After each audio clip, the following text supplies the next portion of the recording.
Okay, fantastic. Good afternoon, morning, everybody. I am really happy to introduce the speaker today. We've got Anne-Katherine Burns from University of California in Irvine talking to us today. She has a very interesting background.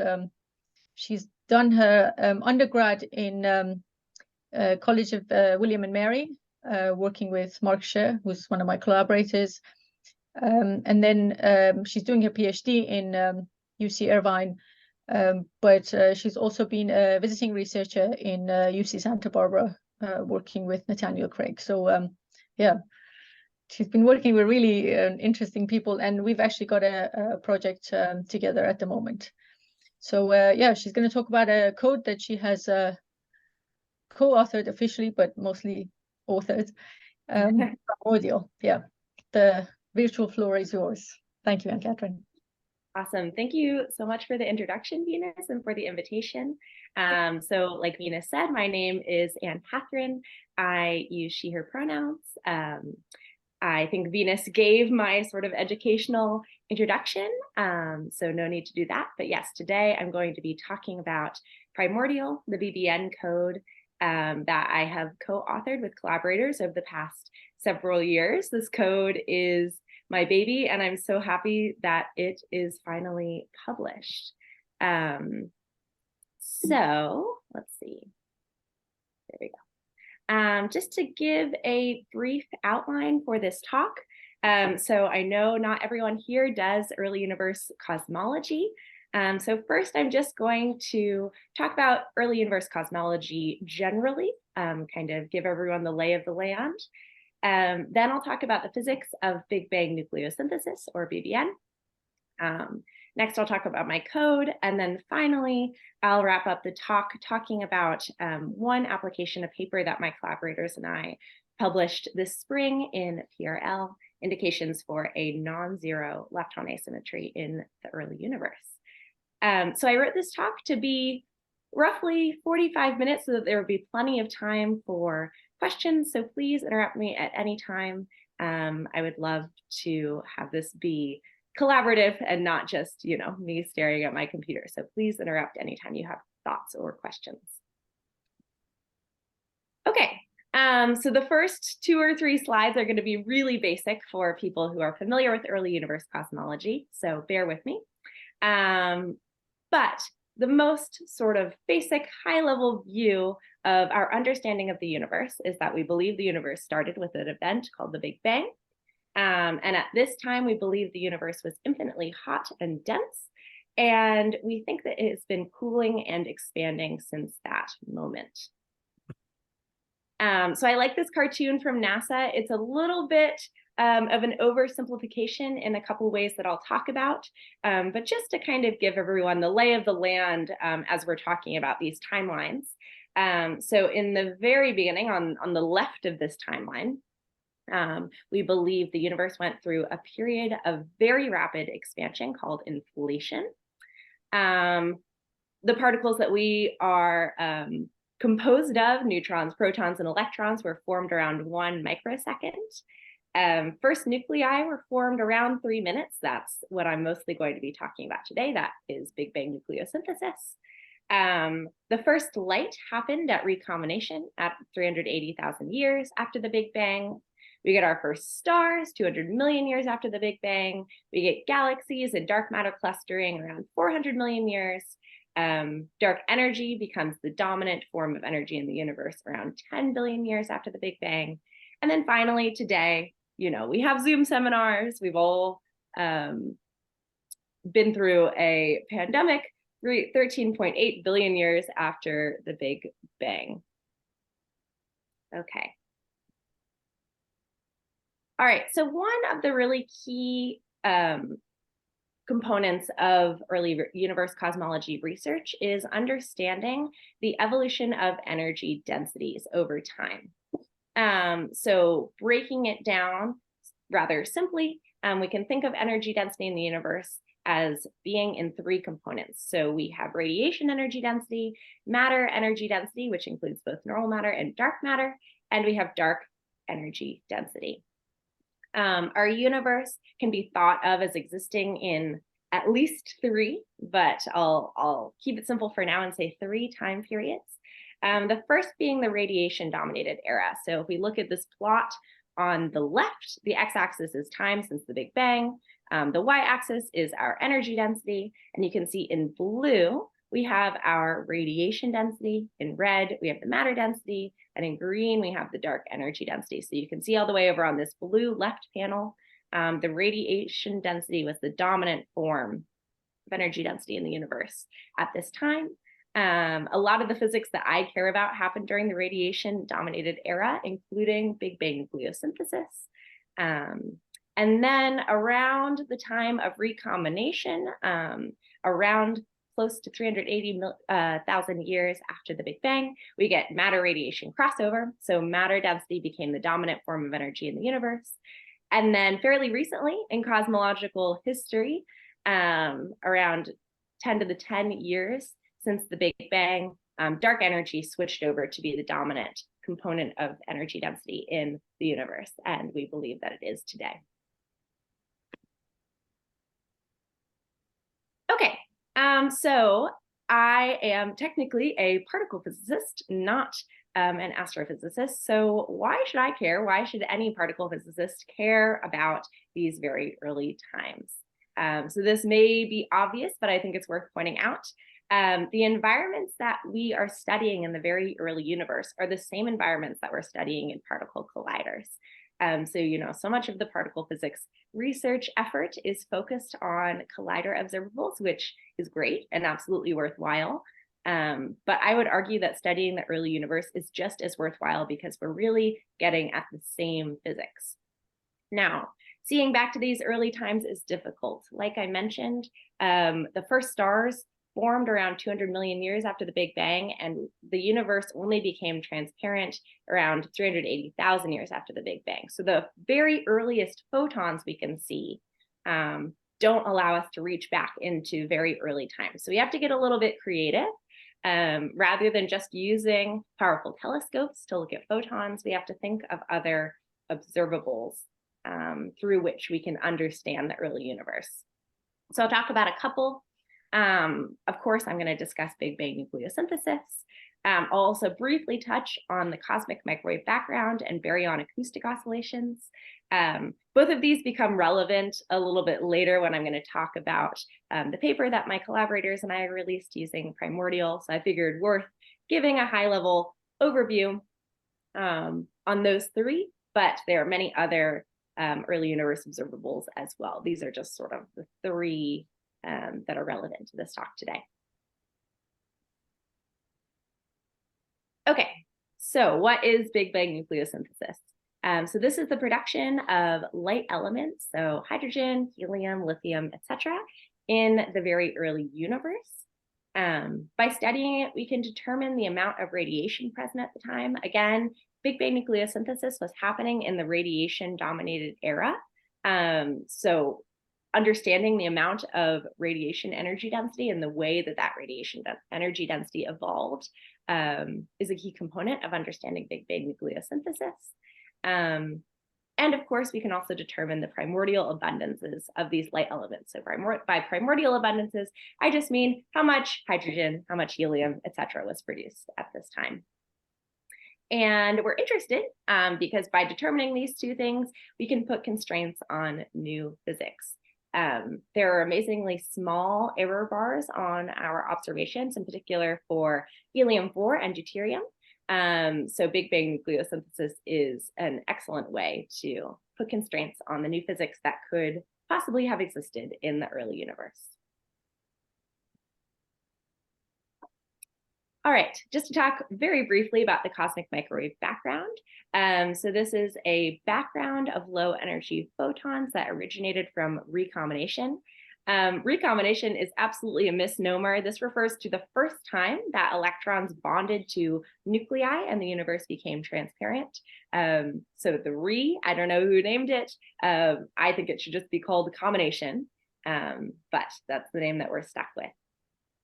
The purpose of studying this is to look at the very small changes in temperature of these photons And by observing these small changes in temperature, we can learn, again, about the early universe. With Nathaniel Craig at UC Santa Barbara, I'm currently working on a cosmic microwave background study. I'm not going to talk about this in this talk, but if you're curious, I'd be happy to talk offline later about that. We're doing some pretty exciting things. Okay, and then just a brief word on baryon acoustic oscillations.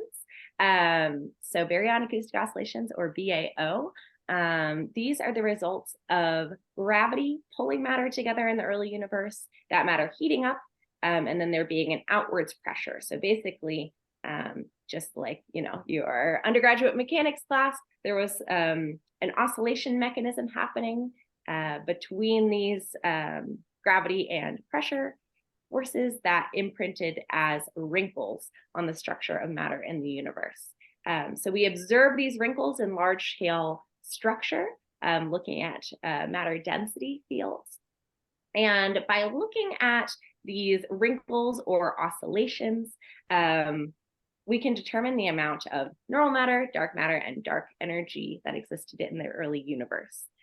So clearly there's a theme here in early universe cosmology. Again, really one of the key things that we want to understand is the evolution of these different components of energy. Sorry, Anne-Katherine, if I may jump in. Could you go to the previous slide? I really appreciate the background material that you've prepared, because we've got students here.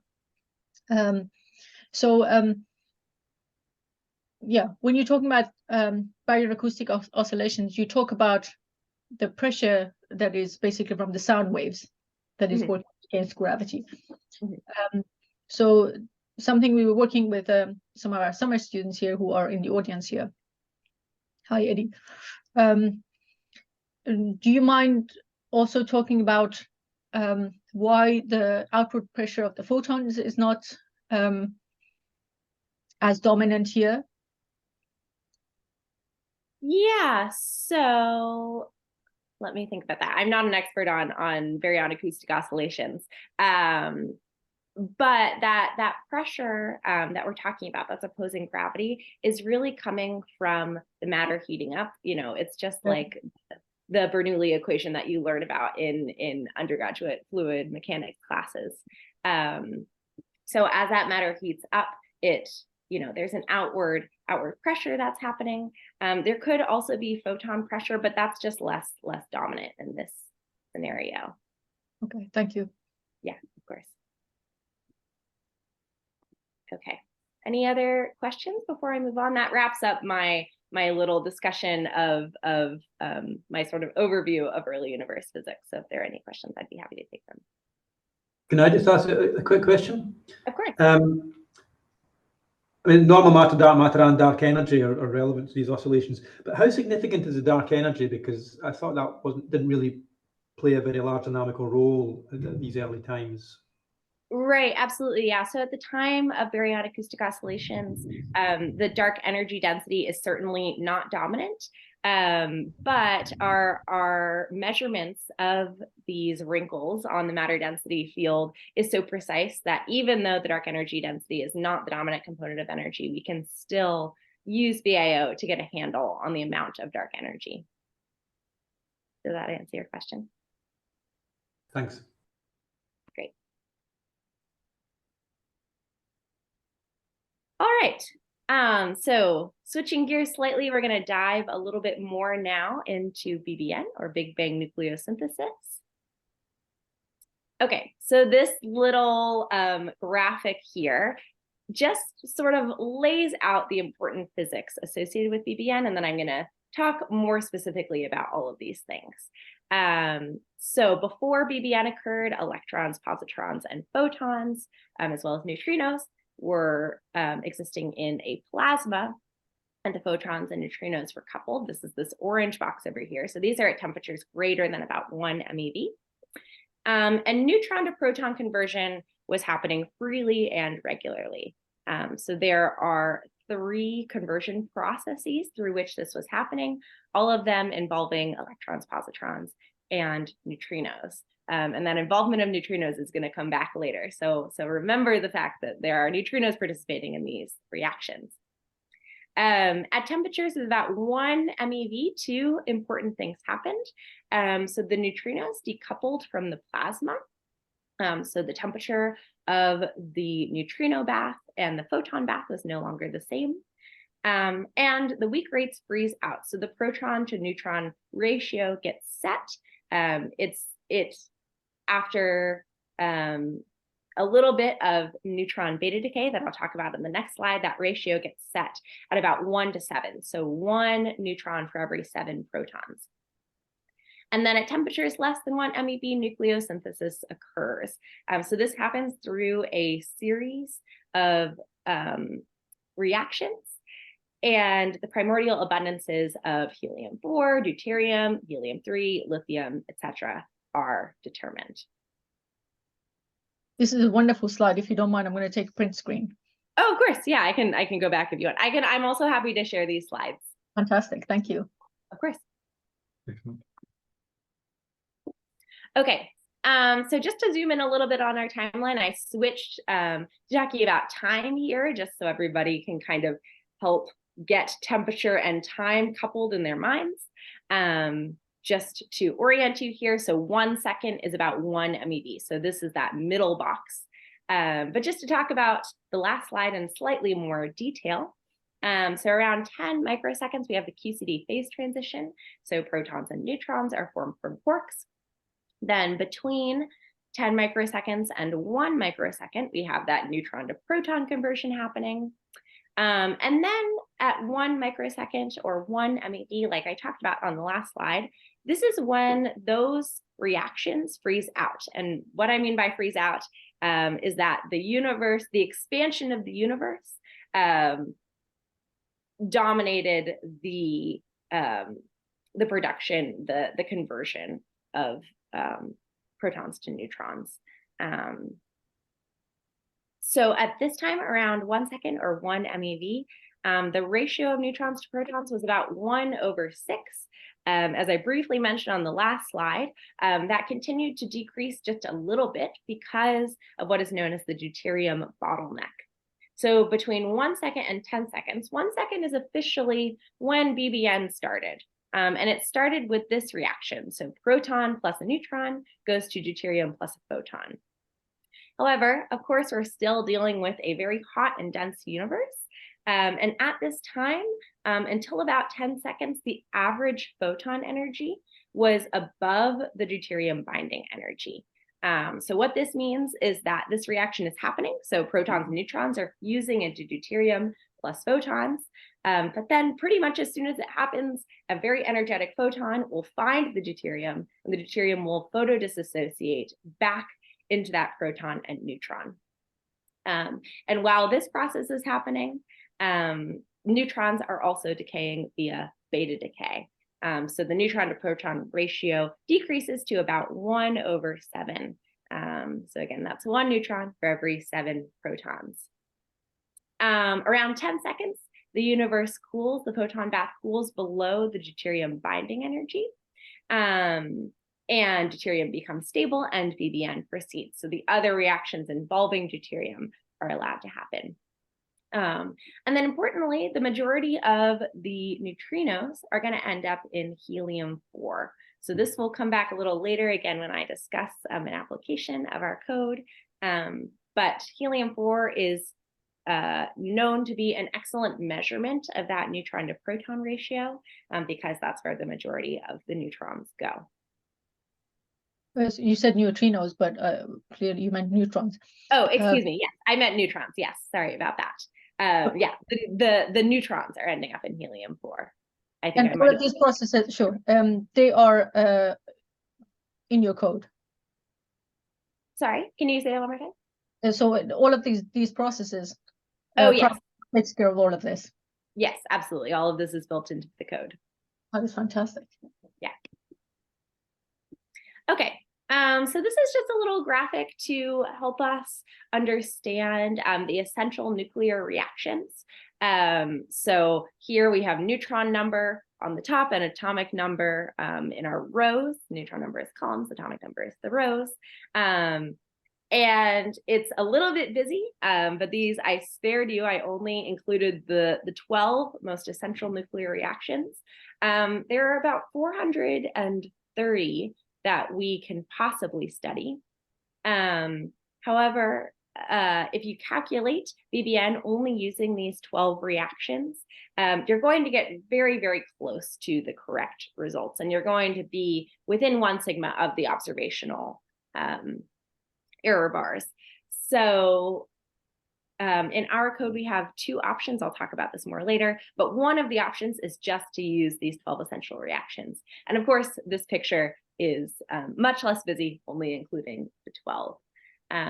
So as you can see, there are many reactions which participate in Big Bang nucleosynthesis. This is why this is such a complicated system to solve, because essentially each one of these reactions is an input in our coupled system of differential equations when we solve for the primordial abundances.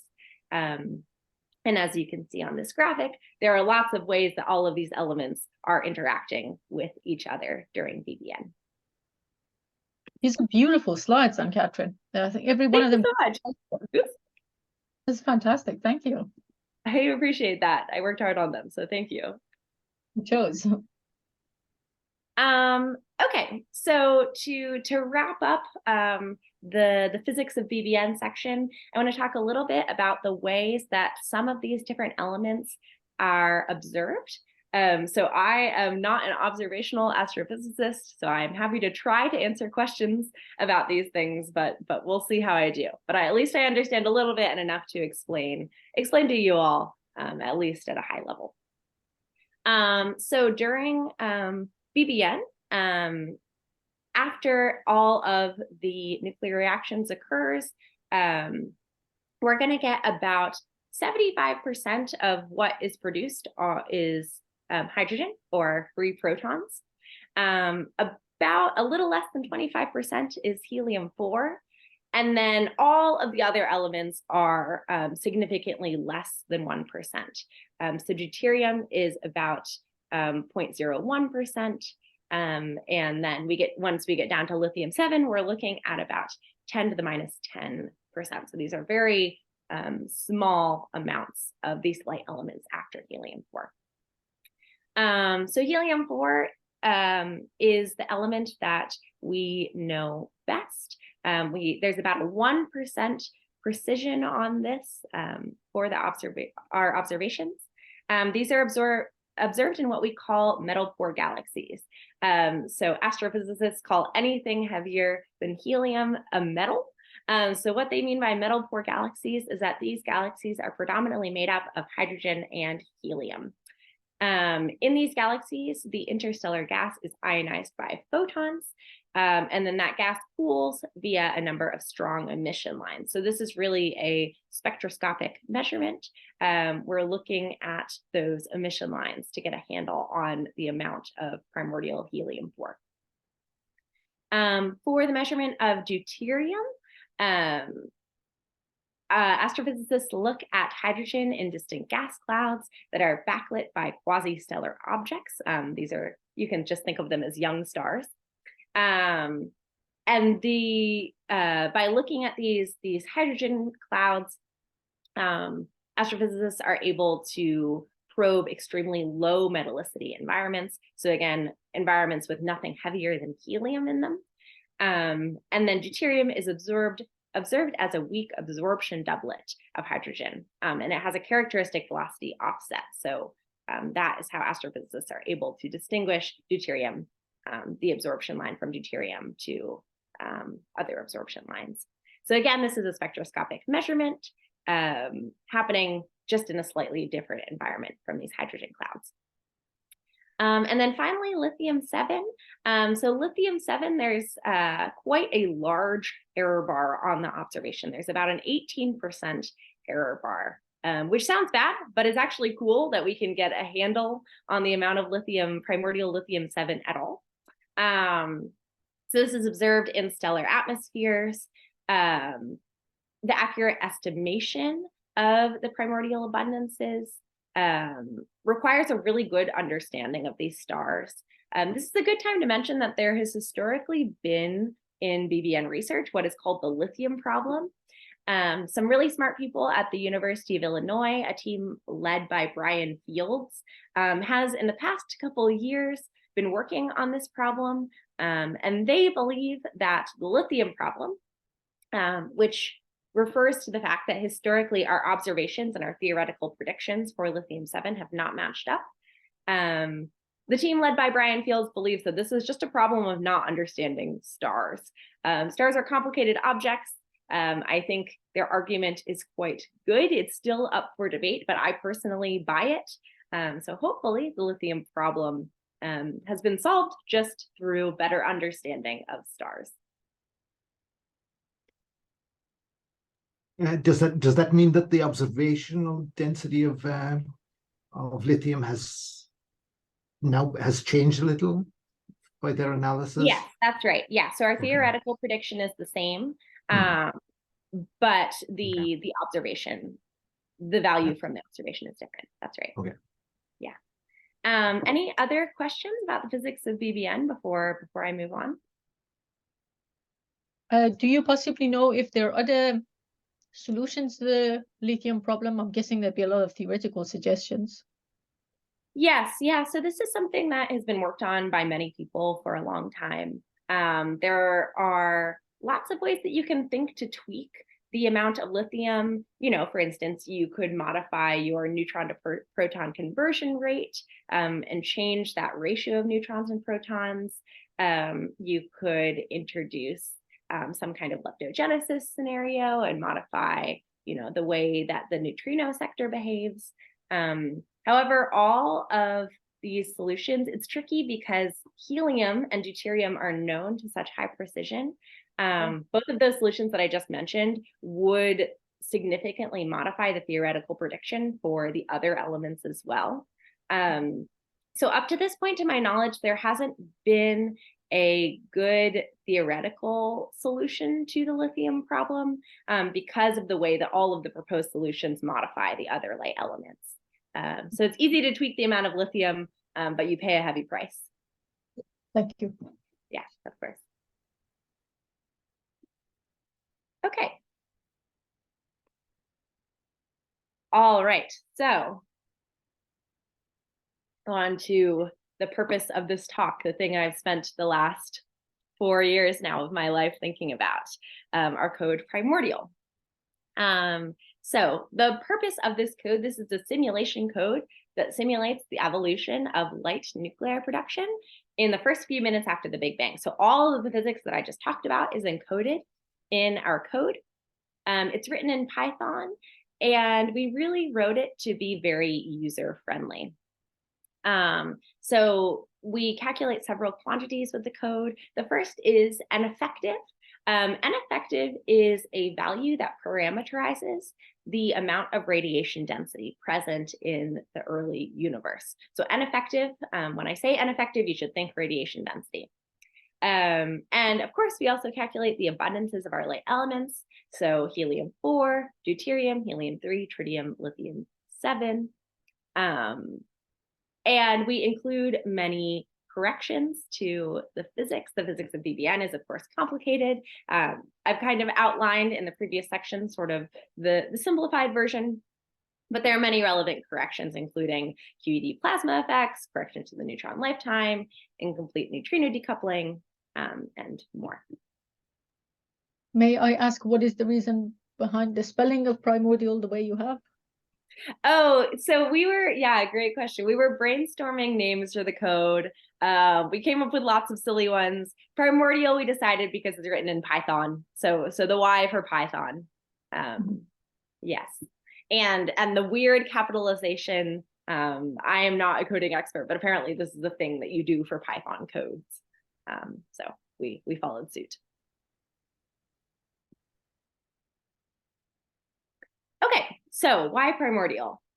There are other BBN codes that exist out there, but we really wanted to make a code that was different and better. I would say the #1 strength of our code is that it's really easy to add new physics to it. but there are several other strengths as well that other BBN codes don't have. So I have these 4 points here. The first is that we're enabling rapid and accurate assessment of thermal bath physics. We're establishing a direct connection between thermal background calculation and the neutron to proton conversion. We facilitate exploration of BBN input parameters and rate uncertainties. So basically those thermonuclear reactions I talked about, I'll talk about this more in a little bit. But there is significant uncertainty for quite a few of those thermonuclear reactions. So we make that really easy and straightforward to explore in the code. And finally, of course, the code is written in Python. This is the first BBN code written in Python. The previous state-of-the-art BBN code is written in Mathematica. It's an excellent code, but it's slow and it's a bit difficult to modify for new physics. And we have an option built in to use Julia, which is a coding language that I believe was designed at MIT that makes things run faster and more efficiently. Okay, so the next, I think, 6 slides are going to be a whole lot of detail on this code. So this next little part of my talk is really written for people who are interested in using the code. So if you are a string theorist and that is not you, that's okay. Feel free to grab some coffee, stare off into space. But hopefully this is useful information for people who are interested in using it. Okay, so this little graphic shows the way that the different modules of the code feed into each other. So the code has 4 main modules and then a sort of a master code that takes all those modules into account. So that master code is our main.py code. Again, this takes in information from the modules, and this is the code that's actually doing the final computation of the light elements. We have an initialization code. We have the first module that is calculating physics is our thermo code. This is computing the BBN plasma rates. Next, we compute our neutron to proton conversion rates through these eval N to P and N to P codes. And then the last module imports the nuclear rates and defines functions for the abundance calculation. So this code is, this module is really setting up that final abundance calculation that's happening in the main code. All right, so again, getting into the nitty-gritty detail here, I will share these slides. Hopefully they're useful for people situating themselves in using the code. Sorry for jumping in. Yeah, no. You said in PRyMordial, it's very easy to introduce new physics. Mm-hmm. And by new physics, you mean new particles, or if you were to change some fundamental characteristics of, let's say, the standard model. Mm-hmm. Yeah, any of the above. So it's easy to introduce new degrees of freedom. You can also modify any kind of constants that you want. So any couplings or masses or anything like that. Yeah, it's built to be able to do all of it. I see. And where does that go? Yeah, so great that you asked. So on this slide, I'm talking about our initialization code. This is where we're defining all of those fundamental constants. So, you know, the electron mass goes here, the neutron lifetime. The neutron lifetime is an easy one to modify. That's a great student project to look at different values of the neutron lifetime and the way that that affects the BBN calculation. There are also flags, true or false flags in this initialization code that allow you to turn on some new light degrees of freedom that are coupled to the neutrino sector.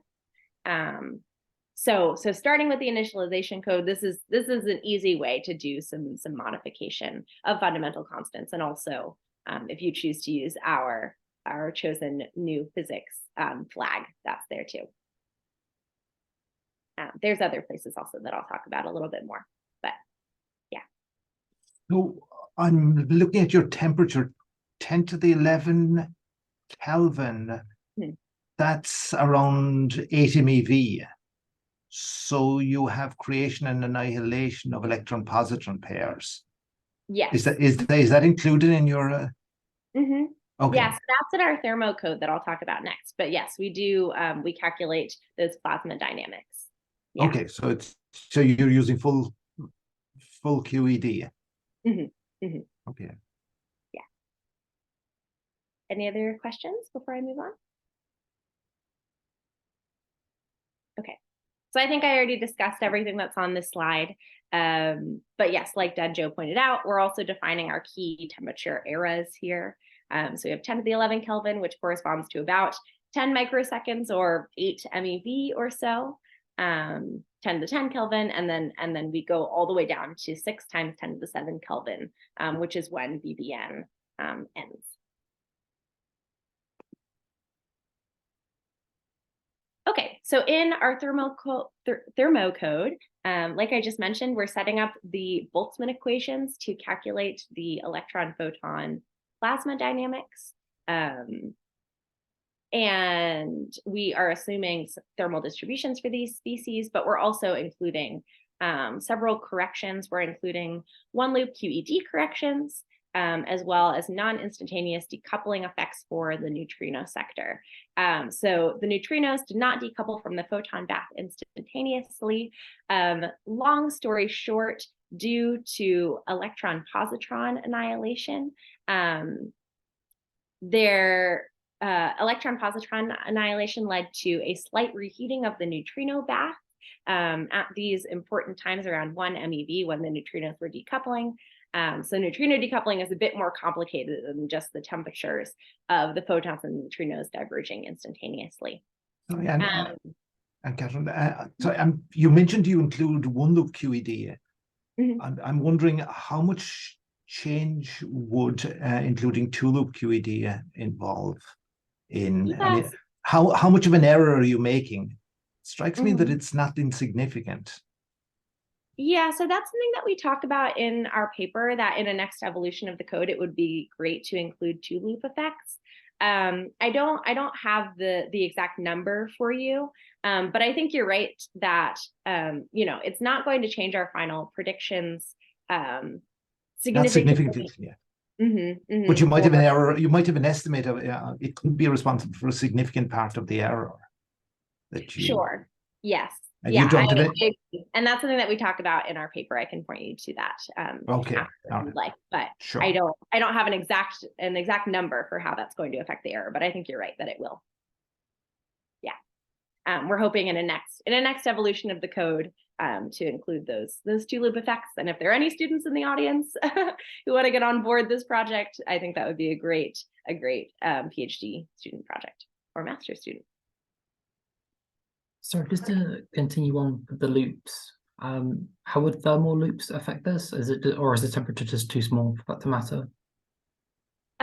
Thermal loops, what do you mean by that? Is in one loop corrections from that as being a non-zero temperature? Yeah, so we do include finite temperature corrections also. Yeah, so those are included. Great question. Oh, Denjo, I think you're talking, but your microphone is off. Oh, okay. Sorry about that. I mean, I presume you just use that when you talk about one loop corrections, you do proper one loop, which would include the thermal effects. Yes, but that's right. Otherwise, it wouldn't make much sense. Right. Yeah, absolutely. And this is something that your code does automatically, or do you calculate these offline and then import it into the code? Good question. So we are interpolating. What exactly are we interpolating? I'm kind of getting things a little mixed up in my head. So we do import some of this, but we also do some of the correction. And after, if you want, we can dig into the code and look at exactly what that divide is. So half and half is the answer. Yeah. Okay, so for our proton to neutron conversion rates, the first step of this, so the code is really written to be fast and efficient. So this piece of the code is just a fancy if statement that says if our proton and neutron rates have already been computed, those will be stored in your computer. So they will not be recomputed. So you only have to compute them once, the first time you run the code, assuming you're not changing any of the parameters. The code will automatically store those rates so that it doesn't have to recompute them every time. And so it runs a little bit faster. However, if you do need to compute them the first time that these get computed, we first start with the Born approximation for the neutron decay constant, and then we are including several types of corrections here also to that Born approximation. We have isospin breaking contributions, so these are finite mass effects. Our nucleons are not infinitely massive, as well as QED corrections, and then we have finite temperature effects as well. And all of these corrections go into our calculation to determine our final rates for that proton to neutron conversion. Okay, so then for our nuclear net code, the purpose of this part of the code, so it's not doing the calculation, it's just setting up this really complicated system of differential equations. So the whole point is to set up this equation in white here. So Y's here are the abundances of our ith element.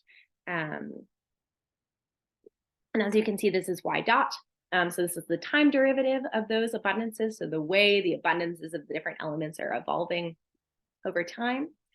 And then importantly, these gammas are our thermonuclear reaction rates. So gamma is some number times the cross section for whatever that process is.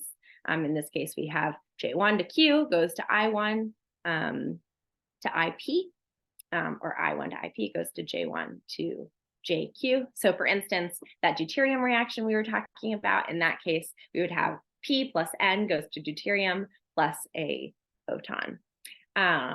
So you might be able to see just from looking at this equation that all of those thermonuclear rates go into this calculation here. In those are our gammas, and they're affecting directly the evolution of our primordial abundances. Okay, just to say a little bit more about these thermonuclear rates. So as I mentioned previously, some of these thermonuclear rates have pretty significant error bars on them. And there are different groups that calculate them differently. So these thermonuclear rates are not known theoretically. This is actually something that Venus and my collaborator, Mark Scher, is currently working on, and I'm working on with him. We're probing into that question of why are these not known analytically, and potentially working with some nuclear physicists to understand that a little bit better. And ideally, maybe we'll be able to get some kind of analytic calculation for them. But that bit aside, sorry, I missed. What exactly is not known analytically? I didn't quite catch. Oh, sorry about that. Yes. So the thermonuclear rates. So that these are the gammas. So this is basically the cross sections for these different nuclear reactions. Yes. Well, why would you expect that they would be known analytically? I mean, they're rather complicated objects. Absolutely, I agree. This has been a little bit of a debate between Mark and I. I don't think that they're known analytically. He has hope that maybe there are some really smart nuclear theorists who have figured out at least some of these rates, some of the less complicated ones. But analytically rather than some methods of computing them numerically seems very ambitious to me. But, okay. Agreed. Yeah. So stay tuned for Venus and my paper. Okay. I tend to agree with you, but it is a discussion between my collaborators and I right now. Can I ask a question about that specific to the neutron decay constant? I mean, you had in your previous experiment that you calculated it using the Born approximation. Mm-hmm. Is that more accurate than just measuring the lifetime of the neutron experimentally, which I believe is not that well known? Yes. So we wanted to calculate it by hand so that we could add in all of those corrections so that we could get a good handle on our error bars, so that we have, you know, our theoretical error bars as opposed to the fairly large error bars that exist on those calculations. Because of course, for the neutron lifetime, there are the two different types of experiments that give the two different results. But won't there be significant thermal effects in that lifetime as well?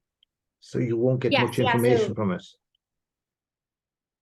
From the Born approximation, you mean? From measuring it, I would have thought. Oh, sure. Right. Yes. Does that answer your question, Brian? Yeah. Okay, great. Thank you. Of course. Okay. So back to these nuclear reaction rates. So in our code, we have two different options. So we are interpolating reaction rates from two different groups. The first in the green box here is what we call our PRyMat-driven rates. So these are implemented according to statistical determination from various groups. And this follows theoretical energy modeling that is tuned to data sets. The other option is the NACRI2-driven option. And these nuclear rates are interpolated from the NACRI compilation. This is a research group that put together all of these nuclear rates, comprising charged particle-induced reactions. And then, so this data from the NACRI collaboration came out in 2013. So in our NACRI2-driven rates, we do include two updated rates. The first is a result from the LUNA collaboration, for deuterium plus a proton goes to a photon plus helium-3. And then from a result in 2019, we also update the beryllium-7 plus a neutron goes to a proton plus lithium-7. So using these two different sets of rates, you do get slightly different results. I'm going to talk about that more later. But if you're planning on using this code to explore new physics, I would recommend doing your calculation with both, and then, you know, allowing the difference between them to be your uncertainty.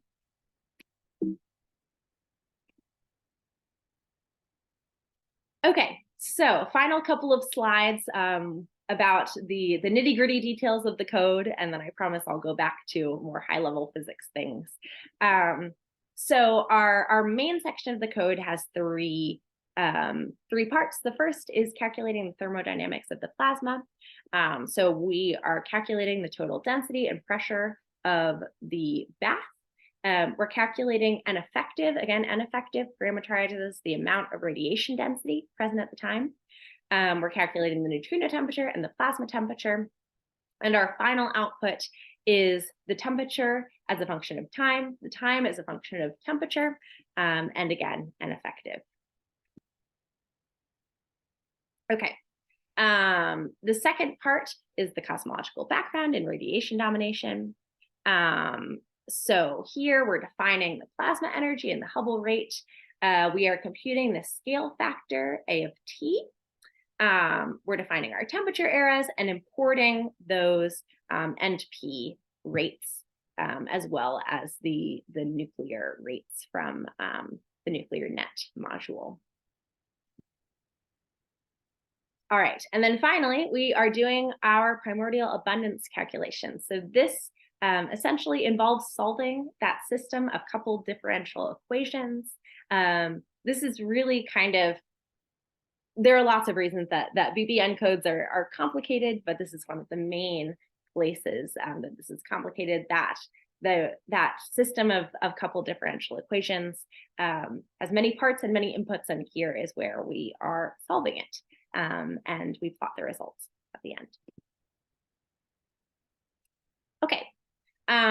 So we made it through kind of the structure of the code. I'm happy to talk about that more after. I think maybe Venus, you and I are going to stay on with some of your students to talk more about that.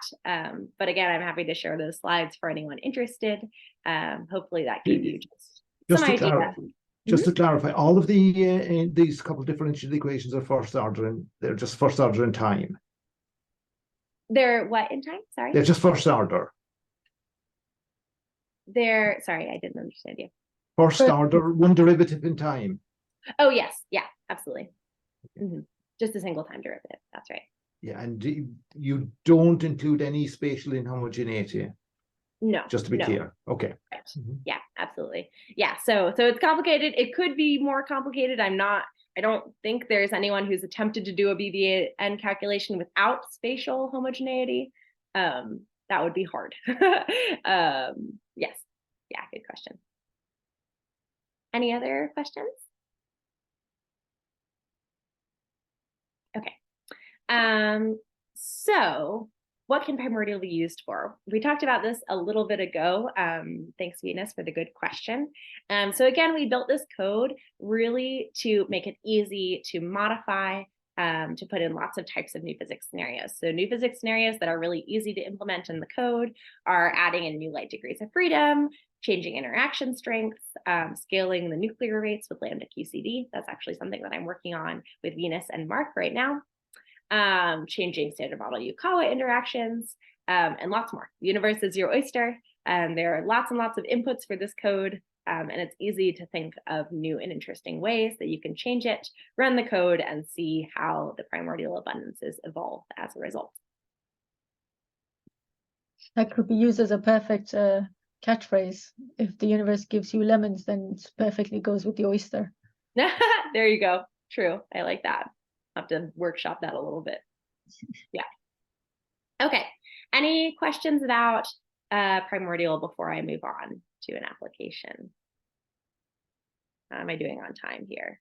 Oh, okay. Actually, that I'm glad that we've had so much discussion, but I want to be mindful of the time, so I'll maybe go a little bit faster through this application.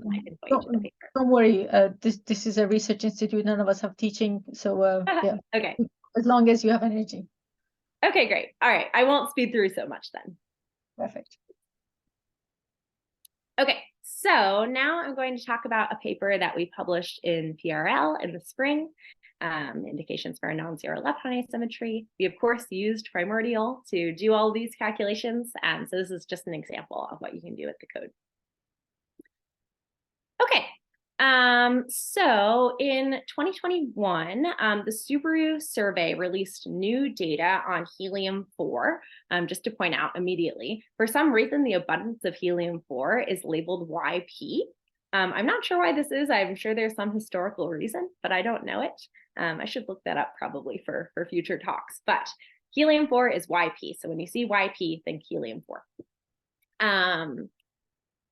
Yes, so the Subaru survey released new data from 10 extremely metal-poor galaxies and did a new calculation for helium-4 and found a 3 sigma tension with the standard model. So looking at this blue box here down on the bottom, the top line is the new YP value from the Subaru survey.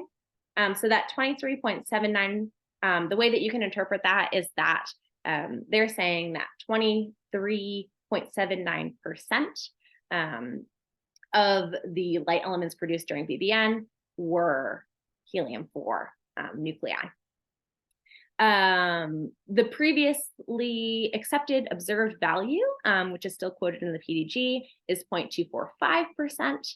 And then from our standard model calculation, that's what we have on the bottom here, we have 24.7%. So if you take this Subaru number to be true, we have a 3 sigma tension with the standard model. So this tension is really what prompted this idea for the paper. We wanted to think about how could we modify our calculation in order to resolve that tension. To do this, we also wanted to think about deuterium. So again, helium-4 and deuterium are the 2 light elements with the smallest error bars on their observations. So we were really focused on helium-4 and deuterium in this study. For deuterium, there's also potentially a tension with the standard model between the observed value and the theoretical prediction. This is the 2 sigma tension, although this tension is highly debated due to lack of understanding of our nuclear reactions. So as I mentioned, those thermonuclear reactions, some of them have fairly large error bars on them. So depending on who you ask, this 2 sigma tension either should or shouldn't be taken seriously, but we chose to take it seriously and include it in our calculation. Okay, so again, the name of the game here was to introduce some new physics to modify our theoretical helium-4 prediction to make it match with the new Subaru survey prediction. So the way that we did this was to introduce a primordial lepton asymmetry. So this asymmetry, looking at this equation at the top here, this is just 1 over the number of photons times summed over the neutrino flavors, the number of neutrinos minus the number of antineutrinos. This can also be equated to the degeneracy parameter. So the degeneracy parameter is what we actually worked with when we were doing our calculation. This is the chemical potential of the neutrino divided by the neutrino's temperature. And as you can see, we have it here for each of our 3 flavors. So essentially, what we're doing here is we're hiding a primordial lepton asymmetry in the neutrino sector. This can be related to a change in energy density, which hopefully I've harped on this point enough that energy densities are one of the key things that we care about in early universe research. So as you can see here from this bottom equation, if we're changing our degeneracy parameter, we are going to modify our energy density in this way. Okay, so this is why I talked about the CMB and BAO. This is where this is coming in just a little bit. So the first thing that we did before we even thought about BBN is we wanted to look and see if we could get an upper bound on our degeneracy parameters from the CMB. And of course we can. This is done by looking at constraints on that radiation energy density. And we found that we get an upper bound on the sum of the degeneracy parameters squared. So we have an upper bound of 0.5. And then this bottom bullet point here, the bound is slightly more stringent for 2nd and 3rd generation neutrinos. So the mu and tau neutrinos, we get a slightly tighter bound on. Okay, switching over to BBN.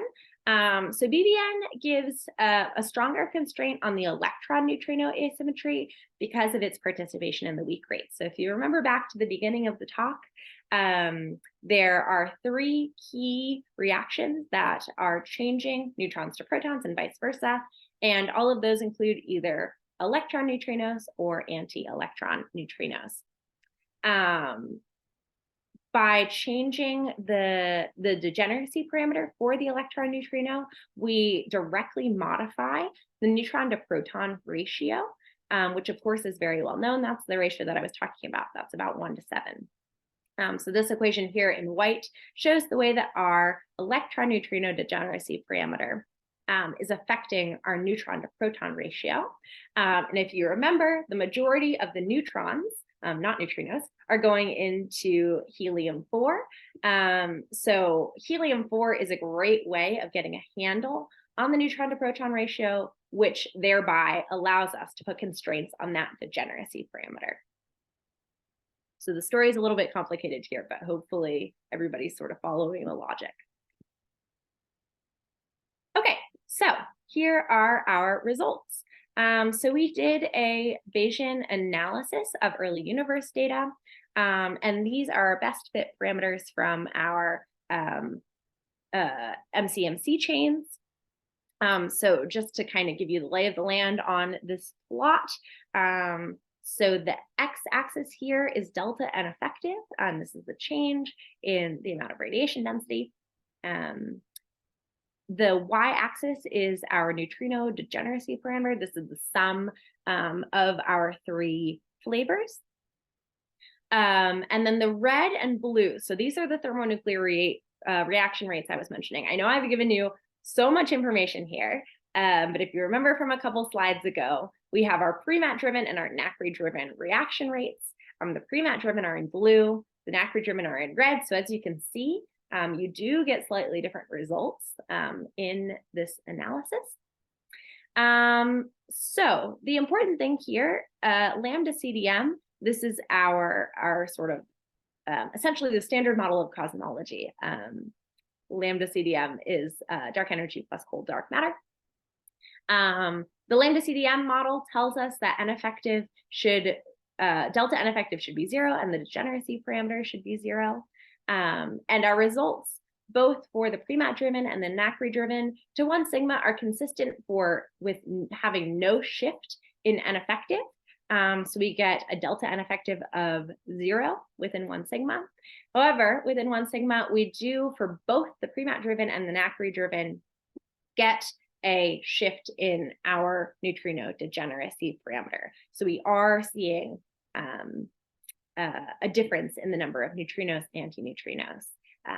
Of course, this is, as you can see, we're still within 2 sigma. So this is not necessarily something to shout from the rooftops that we discovered leptogenesis, but this definitely could be a hint towards some leptogenesis in the early universe. Okay, so these plots are showing our probability distribution functions for the helium-4 on the left and deuterium on the right. These plots are a little bit complicated, so hopefully these annotations help a little bit, but I can walk you through also. So our dark green bands are the measurements that we are adopting for our BBN analysis. For the helium-4, we are using the new Subaru survey data. So this green band is the result from the Subaru collaboration. For deuterium, we're using the PDG value. And as you can see, so again, the red and the blue are NACRI and PRyMat, but these are pretty close. As you can see, when you do the calculation for the helium-4 and deuterium abundances with that new value for the degeneracy parameter that we found, the helium-4 abundances, the central values, shift over so that they are in the green band. The PDG value, as you can see, is in this light green band, which was the, this is the PDG observed value for helium-4. And these dotted lines, which were the previous theoretical prediction, are shifting over to be within this dark green band. So these plots I found are a little bit difficult to interpret and describe, but the really important takeaway here is that by modifying our neutrino degeneracy parameter, we can successfully shift the central value of helium-4 over into that dark green band, which is the band from the Subaru survey data. Okay, so just a brief discussion and conclusion. So we're seeing a significant asymmetry in the neutrino sector between 0.01 and 0.26, depending on neutrino oscillations and initial conditions. You can think of lots of different types of new physics that could generate this asymmetry. This was not the purpose of our study, but just to outline those a little bit. So at temperatures above electroweak symmetry breaking, sphalerons could equilibrate B plus L, and the final total lepton and baryon asymmetries in this scenario could differ by an order 1 factor. However, for that difference to persist, there's kind of 2 options. So the first is that the asymmetry could be generated after the sphalerons become inactive. So this is kind of the less interesting scenario, in my opinion. Or the net lepton asymmetry could be significantly smaller than the individual flavor asymmetries. And that would indicate some flavor-dependent new physics in the lepton sector. So again, this is not the purpose of the study, but just to talk a little bit about ways that this lepton asymmetry could be generated. Okay, so the big takeaways from this paper. So analysis of primordial helium abundances using that new Subaru survey data points towards a large total lepton asymmetry originating in the early universe. We can use both BBN and CMB data combined to derive powerful constraints on this. And of course, that large total lepton asymmetry could be a clue towards understanding our early universe. Okay, so that is it for the serious part of my talk. now just a silly slide here. I'm applying for postdocs. Will Dias be at the end of the rainbow? I hope so. I've been working with Venus and Denjo these past 2 weeks to prepare the fellowship application, the IRC fellowship. So fingers crossed on that. I submitted it last night. I'm also hopefully planning on applying directly to Dias for a postdoc, as well as, of course, other places too. I have my publication list here. You can also, of course, find me on Inspire. And that's all. Thank you so much for listening. Happy to take other questions if there are any. Sorry, thank you very much for a very nice talk. Can I just go back and to understand your neutrino sector, how that was implemented? You mentioned neutrino oscillations. So I'm wondering how dependent were your results on the number of sterile neutrinos? I presume how did you put in the neutrino oscillations? Maybe I should have asked first. So we didn't include sterile neutrinos in our calculation. Our neutrino oscillation. So this was actually maybe my slide was a bit misleading. Where did I have that? Let's see.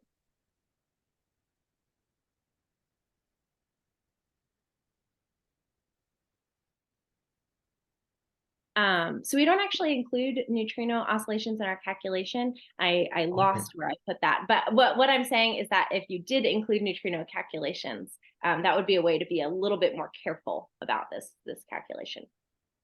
Okay, I misunderstood. I thought I think you probably just said something about neutrino oscillations, which triggered my attention. Sure. Yeah. Sorry if that was misleading. That's okay. So they're not included. You just yeah. Okay, I understand. So do you then look at the result of this lepton asymmetry leading to baryon asymmetry and? We didn't in our paper, but you could certainly think about that. Yeah. Yeah, I guess then that would put a bound on the amount of, I guess, CP violation or asymmetry you are assuming, right?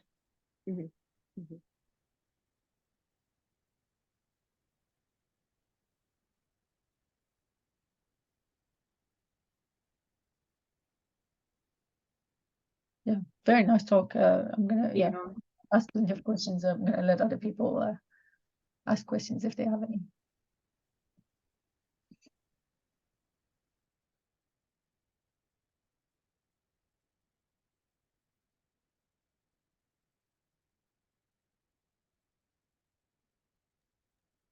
Seems your talk was very clear. I've been asking questions. Great. Yeah, well, no, we've been asking questions as we go along, so it's not. Yeah, that's perfect. It's also it's quite distant from the type of thing that many of us do. So we're sure. That's why I wanted to give kind of the overview on cosmology. Yeah, no, I appreciate that.